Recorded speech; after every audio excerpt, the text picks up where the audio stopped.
নিমিলিল বিৰোধীৰ মিত্ৰতাৰ অংক গৌৰৱৰ বিৰুদ্ধে পুনৰ সৰব অখিল গগৈ বিৰোধীৰ নিমিলা অংকৰ বিপৰীতে লাভান্বিত হ'ব কোন সমাগত বিধানসভা নিৰ্বাচনৰ পূৰ্বে অধিক উত্তপ্ত হৈ পৰিছে ৰাজ্যৰ ৰাজনীতি ৰাজ্যৰ ৰাজনীতি গৰম কৰি ৰাখিছে বিৰোধী শিবিৰে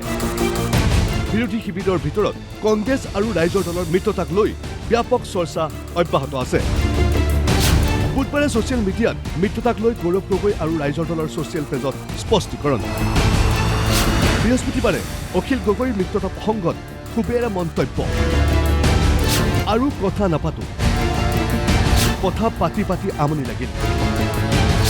ৰহস্যজনক কাৰণত মিত্ৰতা কৰা নাই গৌৰৱ গগৈয়ে আপোনালোকে সকলোৱে জানে যে ৰাইজৰ দলে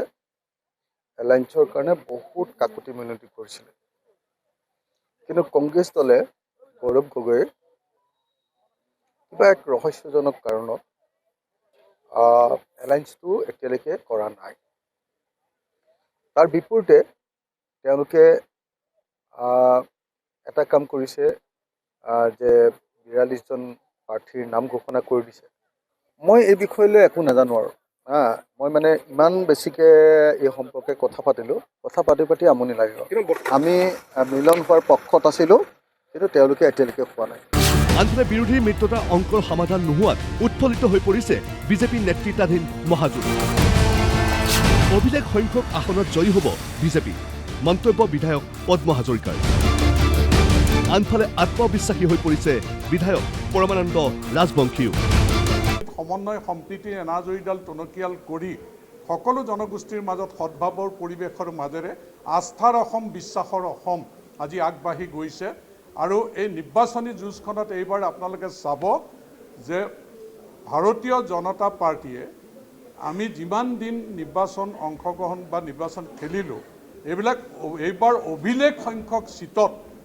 ভাৰতীয় জনতা পাৰ্টীৰ নেতৃত্বত যি মিত্ৰজোঁট আছে আমি অভিলেখ সৃষ্টি কৰিবলৈ সক্ষম হ'ম আজি আমাৰ এই যুৱশক্তি আছে আজি আমাৰ স্বনামধন্য বহুকেইজন ব্যক্তি আছে যিসকল ব্যক্তি আপোনালোকে মন কৰিব যে অকল মই কন্দৰ্প কলিতাৰ কথাই কোৱা নাই আজি কংগ্ৰেছৰ মানে আমাৰ মণ্ডল পৰ্যায়ৰ বহুকেইজন ব্যক্তি ইয়াতে আছে আৰু লগে লগে মই আজি এটা কথা ক'ব খোজোঁ যে তাজপাতৰ দৰে খহি পৰিব আৰু কেইদিনমানৰ পিছতে তেওঁলোকৰ সংগঠন মই নিজে ইয়াত একো কৰিবলগীয়া হোৱা নাই আনফালে মিত্ৰতাক লৈ ৰাইজৰ দল আৰু কংগ্ৰেছ দলৰ বাকযুদ্ধ অব্যাহত থকাৰ সময়তে নিৰাপদ দূৰত্বত আছে অসম জাতীয় পৰিষদৰ সভাপতি লুৰিণজ্যোতি গগৈ নিজ দলৰ আসনক লৈ দৈনিক কংগ্ৰেছ হাইকমাণ্ডাৰে আলোচনাত লুৰিণজ্যোতি গগৈ বুধবাৰৰ পৰা কংগ্ৰেছ হাইকমাণ্ডাৰে দিল্লীত ৰুদ্ধতাৰ বৈঠক লুৰিণজ্যোতি গগৈ কংগ্ৰেছ দলেৰে হোৱা আসন ভাগ বতৰুৱাত অসম জাতীয় পৰিষদে দাবী কৰিছে খোৱাং সমষ্টি লগতে ডিব্ৰুগড় সমষ্টি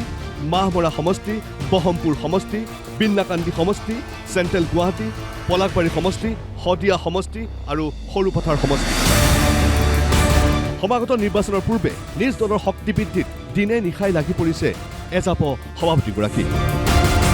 অবিনাশৰ সহযোগত মৃদুল লেখাৰ ৰিপৰ্ট অসম লাইভ 24